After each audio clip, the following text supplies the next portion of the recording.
Hey, what's going on, guys? Today we're going to learn how to make some French fries, the world's most favorite finger food.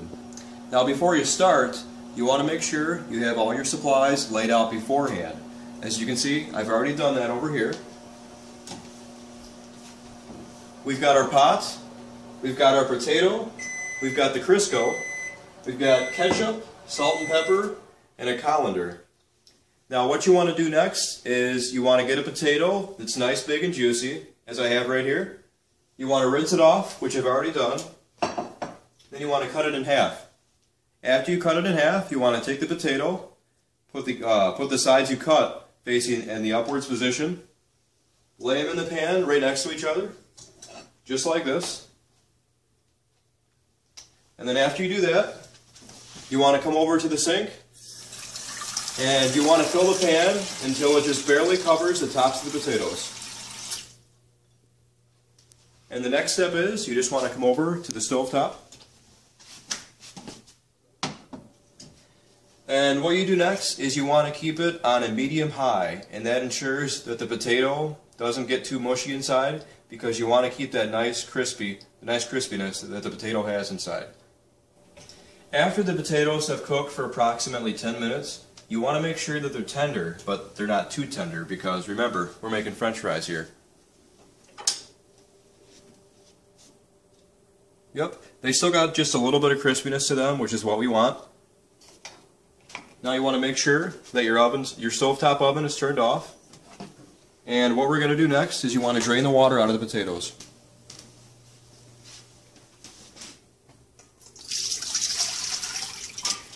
You can just drain them directly into a colander. And if you want to speed the process up along, you can just drain them with some cool water, which will cool them off a little bit faster, but it's not completely necessary, and you just want to let them cool down for about 10 minutes or so to maintain the crispiness.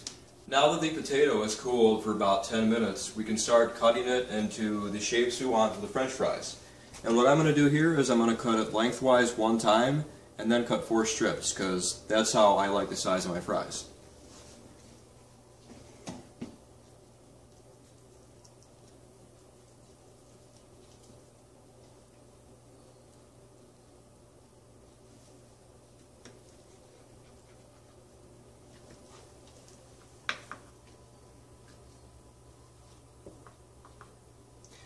Now after you cut your potato, we want to use this bag of flour right here.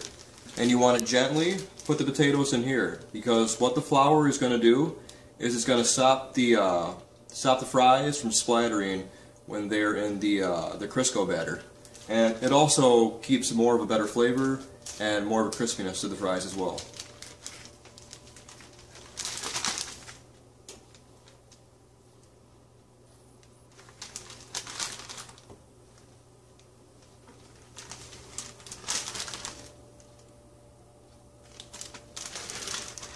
After the fries are in the flour, you just want to shake them around to ensure they're properly coated. And the next step is we're going to put them into the shortening.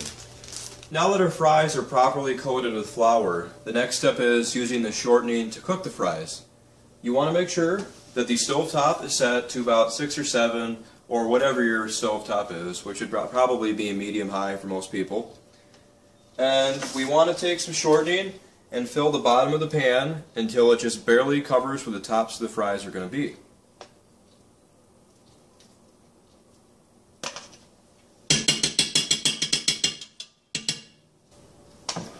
Now that the shortening is hot enough, we can go ahead and start putting the fries in.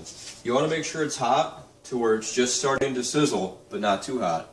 And then when you put the fries in, you want to make sure you put them in nice and gently, because you don't want to have any of this splattering on you.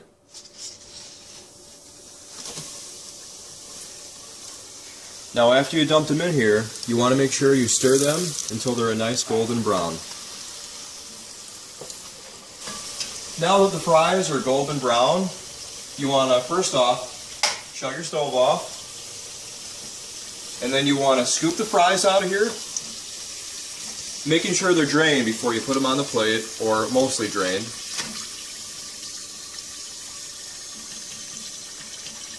And then you want to lay the fries right on top of the paper towel, so any excess grease can drain right off onto the towel.